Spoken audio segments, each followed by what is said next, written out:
اس آیت جب حضرت عبداللہ ابن مسعود اس آیت پر پہنچے تو آپ نے کہا بس بس ابن مسعود بس ٹھہر جاؤ۔ حضرت عبداللہ فرماتے ہیں کہ میں نے اپنا سر اٹھایا تو کیا دیکھتا ہوں کہ حضور اکرم صلی اللہ علیہ وسلم زار و قطار رو رہے ہیں۔ یہ اللہ کے نبی صلی اللہ علیہ وسلم کی حالت ہے کہ حضور صلی اللہ علیہ وسلم قرآن پڑھتے ہیں، سنتے ہیں، رو رہے ہیں، مگر آج ہماری سچویشن یہ ہے کہ ہم قرآن کریم کے آداب سے غافل ہیں، قرآن کریم کے ادب کا ہمیں کچھ پتہ نہیں ہے۔ رمضان آتا ہے، تراویح کا موقع ہوتا ہے تو ہر مسجد کے اندر یہ پرابلم ہے کہ چھوٹے چھوٹے بچے وہ تو معصوم ہوتے ہیں، مگر جو 15 سال کا نوجوان ہے، 20 سال کا نوجوان ہے، 25 سال کا نوجوان ہے، کیا اس کو قرآن کریم کے آداب کا علم نہیں ہے؟ وہ تراویح پڑھنے کے لیے آتا ہے، پیچھے بیٹھے رہتے ہیں، موبائل چلاتے ہیں، قرآن کریم کے آداب سے غافل ہیں اور باتیں کر رہے ہیں، اپنا وقت تو ضائع کر رہے ہیں۔ ایک گناہ تو یہ ہے کہ وہ اپنی نماز کا وقت ضائع کر رہے ہیں، قرآن سننے کا وقت ضائع کر رہے ہیں اور پھر باتیں کر رہے ہیں، یہ دوسرا گناہ ہے۔ اس لیے کہ قرآن کریم کے بارے میں یہ ادب ہے، وَإِذَا قُرِئَ الْقُرْآنُ فَاسْتَمِعُوا لَهُ وَأَنصِتُوا لَعَلَّكُمْ تُرْحَمُونَ، کہ جب قرآن کریم پڑھا جائے تو اس کو دھیان سے سنو اور بالکل خاموش ہو جاؤ تاکہ اللہ رب العزت کی طرف سے تمہارے ساتھ رحم و کرم کا معاملہ کیا جائے۔ یہ قرآن کریم کا آداب ہے۔ قرآن کریم پڑھا جا رہا ہے، ایک آدمی وقت ضائع کر رہا ہے، باتیں کر رہا ہے، خاموش نہیں بیٹھ رہا ہے، نہ خاموشی سے سن رہا ہے، تو دوسرا گناہ یہ ہے۔ اس کے بات کرنے کی وجہ سے پاس میں پڑوس میں جو آدمی نماز پڑھ رہا ہے اس کو سننے میں تکلیف ہو رہی ہے، وہ ایک مسلمان کو تکلیف پہنچا رہا ہے اور ایذائے مسلم حرام ہے۔ ایک تیسرا گناہ یہ کر رہا ہے۔ ایک چوتھا گناہ یہ ہے کہ وہ باتیں اللہ کے گھر میں کر رہا ہے، مسجد کے اندر کر رہا ہے۔ یہ 4-5 گناہ ایک آدمی جو اللہ کی رحمت لینے کے لیے آیا تھا وہ اللہ کا عذاب لے کر اپنے ساتھ جا رہا ہے۔ یہ کتنے افسوس اور دکھ کی بات ہے کہ بڑے بڑے عمر دراز یعنی نوجوان لڑکے وہ اس گناہ کے اندر مبتلا ہیں۔ میرے بھائیوں، اللہ رب العزت سے شرم کرو۔ میں ان لوگوں کو کہنا چاہتا ہوں اللہ سے حیا کرو۔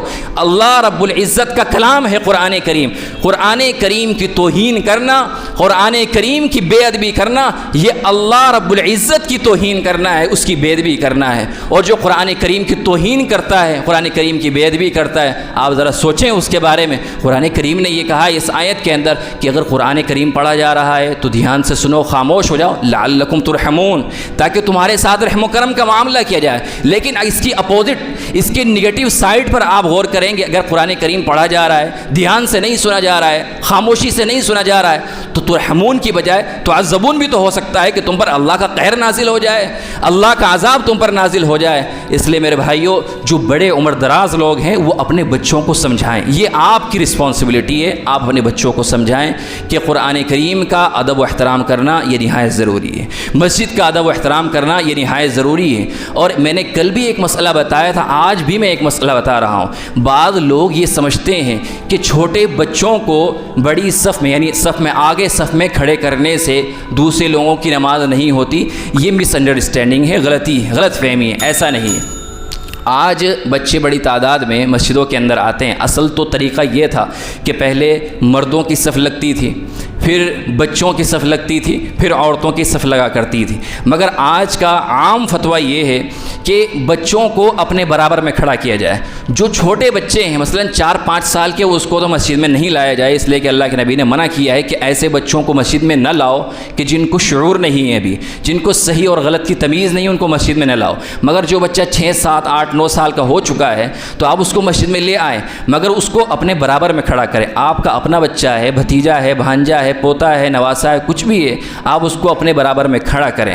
اور اگر آپ کا بچہ بڑا ہے، مثلا 15 سال، بالغ ہے، باشعور ہے، لیکن اس کو بھی ابھی عقل شعور نہیں آئے، تو اس کو بھی اپنے برابر میں کھڑا کر لو، اس لیے کہ مجھے یقین ہے کہ کوئی بھی ماں باپ یہ نہیں چاہیں گے کہ میرا بیٹا وہ اللہ کے قہر کا شکار ہو جائے، وہ اللہ کے عذاب کا شکار ہو جائے۔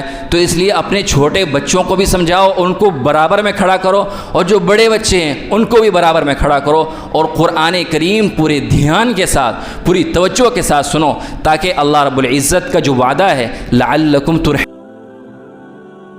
یہ فرماتے ہیں کہ اے ایمان والو، تم پر روزے فرض کیے گئے ہیں، اور یہ روزے تم سے پہلی امتوں پر بھی فرض کیے گئے تھے، اور اس کا مقصد یہ ہے کہ تاکہ تمہارے اندر تقوی پیدا ہو جائے۔ تو روزے کا اصل مقصد تقوی پیدا کرنا ہے۔ قرآن کریم کا تقاضا یہ ہے، قرآن کریم اس آیت میں ہم سے یہ ڈیمانڈ کر رہا ہے کہ روزہ رکھو تاکہ تمہارے اندر تقوی کی صفت آئے، روزہ رکھو گے تو تقوی کی صفت آئے گی۔ لیکن اس آیت کے تناظر میں، اس آیت کے کانٹیکس میں ہم غور کریں تو آپ کو یہ ریئلائز ہوگا کہ بہت سارے لوگ ہیں روزہ رکھتے ہیں، 30 کے 30 روزہ رکھتے ہیں، مگر ان کے اندر تقوی کی صفت تو نہیں آتی۔ وہ رمضان سے پہلے بھی جھوٹ بولتے تھے، اب بھی جھوٹ بول رہے ہیں۔ وہ پہلے بھی غیبت کرتے تھے، اب بھی غیبت کر رہے ہیں۔ پہلے بھی چغل خوری، پہلے بھی حرام خوری، حرام کاری، یعنی ہر طرح کے گناہ کرتے ہیں، اب بھی ایسا ہی کر رہے ہیں، تو تقوی کی صفت تو نہیں آ رہی۔ تو روزہ رکھنے کا انہیں کوئی خاص فائدہ نہیں ہو رہا ہے۔ تو اس کو میں ایک ایگزامپل سے سمجھانے کی کوشش کرتا ہوں۔ فار ایگزامپل، ایک بیمار ہے، وہ ٹریٹمنٹ کے لیے ڈاکٹر کے پاس جاتا ہے، تو ڈاکٹر اس کو کچھ دوائی سجیسٹ کر دیتا ہے کہ آپ کو یہ دوائی اس ٹائم پر کھانی ہے اور ان چیزوں سے پرہیز کرنا ہے۔ اگر تم یہ میڈیسین اس ٹائم لوگے اور ان چیزوں سے پرہیز کرو گے تو تم شفا یاب ہو جاؤ گے، تمہاری طبیعت صحیح ہو جائے گی۔ اب وہ آدمی اس نے دوائی تو لے لی، مگر دوائی کو ٹائم سے نہیں لیا، جو پرہیز ڈاکٹر نے بتایا تھا ان چیزوں سے پرہیز نہیں کیا، تو اب وہ بیمار ہی رہے گا، اس کی طبیعت صحیح نہیں ہوگی، وہ شفا یاب نہیں ہوگا، اس کی تندرستی اور صحت بحال نہیں ہوگی۔ بالکل یہی مقصد، بالکل اسی بات کو آپ قرآن کریم کی اس آیت پر فٹ کیجئے کہ اگر روزہ رکھیں گے مگر روزے کی جو شرائط ہے، روزے کے جو آداب ہیں، روزے کے جو ضوابط اللہ رب العزت نے طے کر دیے ہیں، اگر ان تمام کی رعایت کرتے ہوئے ہم روزہ رکھیں گے تو تقوی کی صفت ہمارے اندر پیدا ہوگی۔ ایک آدمی روزہ رکھ رہا ہے مگر روزے کی حالت میں وہ جھوٹ بول رہا ہے۔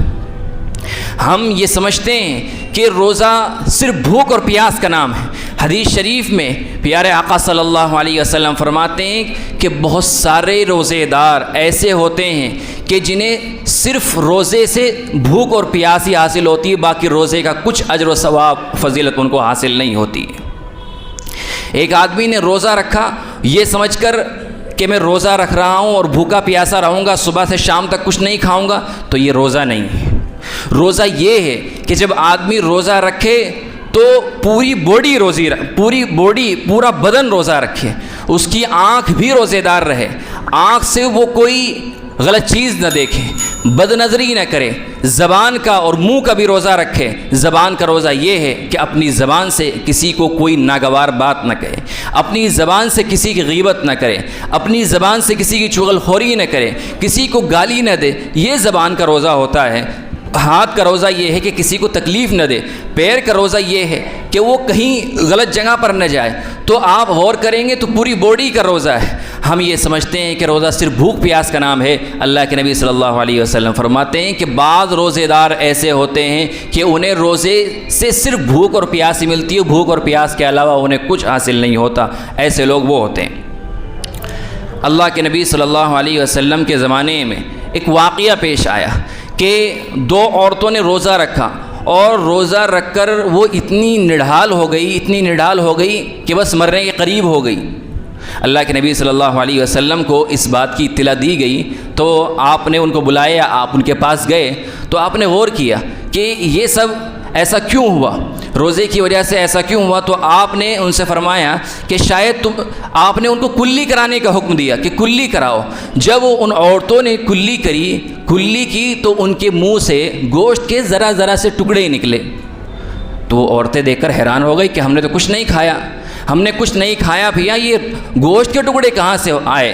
تو اللہ کے نبی صلی اللہ علیہ وسلم فوراً پہچان گئے۔ آپ نے فرمایا کہ تم نے روزہ تو رکھا مگر روزے کی حالت میں تم نے غیبتیں کی، چغل خوری کی، اور کسی مسلمان کی، کسی انسان کی غیبت کرنا، چغل خوری کرنا وہ ایسا ہے جیسے کسی مردار کا گوشت کھانا۔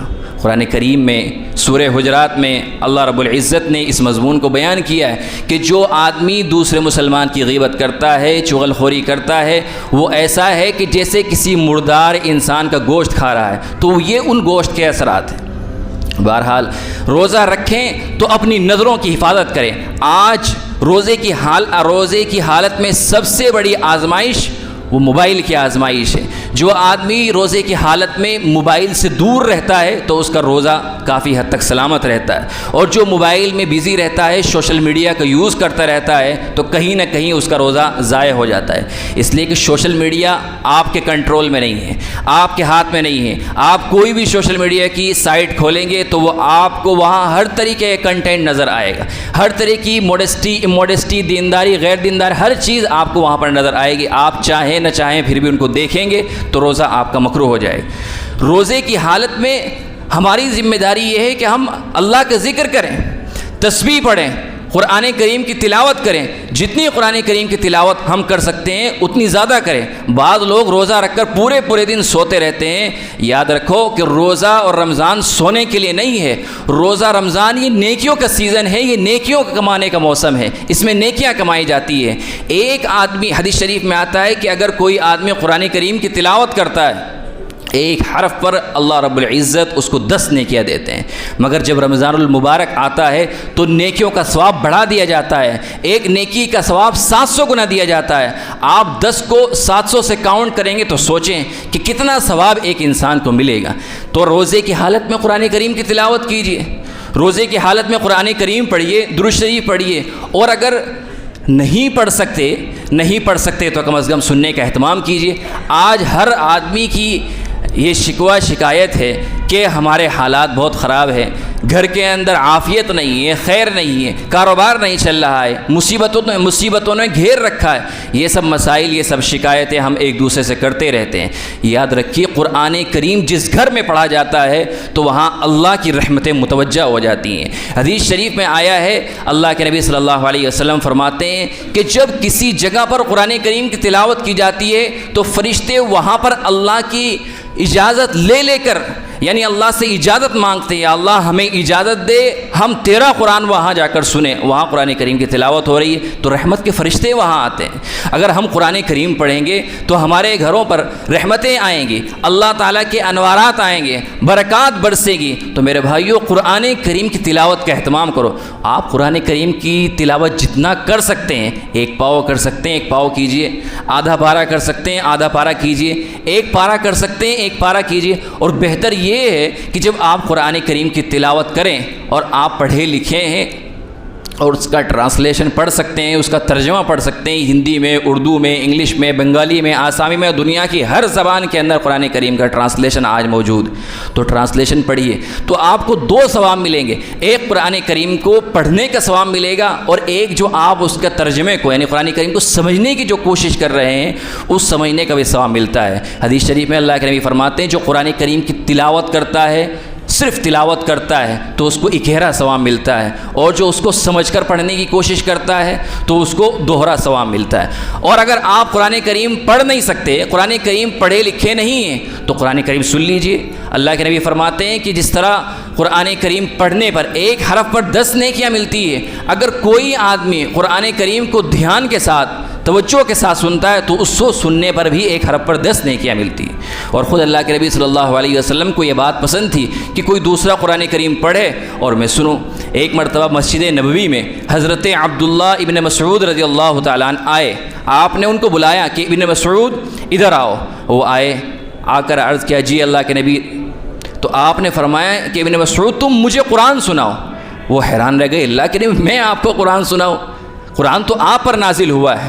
تو اللہ کے نبی نے فرمایا کہ ہاں میں تم سے قرآن سننا چاہتا ہوں، مجھے قرآن سننے میں اچھا لگتا ہے، قرآن پڑھنے کا جو مجھے ثواب حاصل ہوتا ہے اسی طرح میں چاہتا ہوں کہ مجھے سننے کا بھی ثواب حاصل ہو۔ تو اللہ کے نبی نے ان کو سورہ نساء کا حکم دیا کہ سورہ نساء پڑھو۔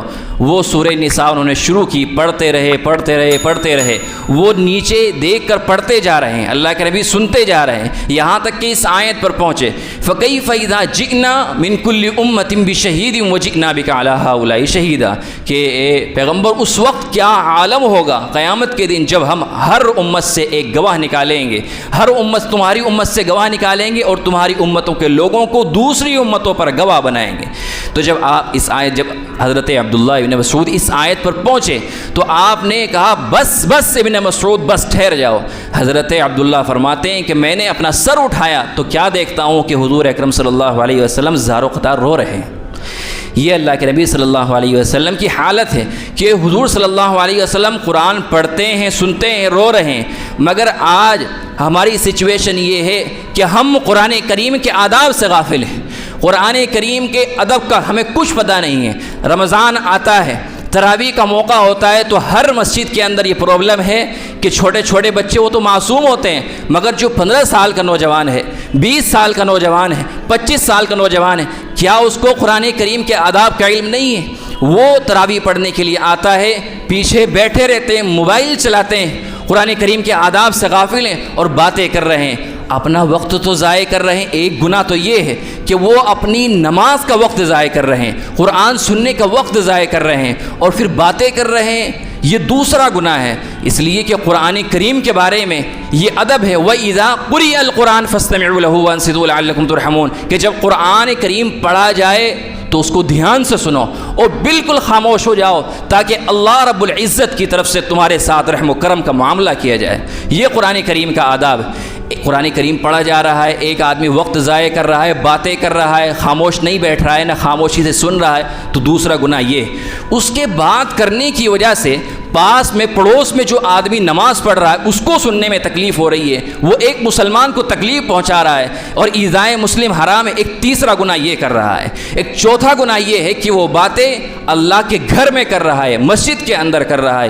یہ 4-5 گناہ ایک آدمی جو اللہ کی رحمت لینے کے لیے آیا تھا وہ اللہ کا عذاب لے کر اپنے ساتھ جا رہا ہے۔ یہ کتنے افسوس اور دکھ کی بات ہے کہ بڑے بڑے عمر دراز یعنی نوجوان لڑکے وہ اس گناہ کے اندر مبتلا ہیں۔ میرے بھائیوں، اللہ رب العزت سے شرم کرو۔ میں ان لوگوں کو کہنا چاہتا ہوں اللہ سے حیا کرو۔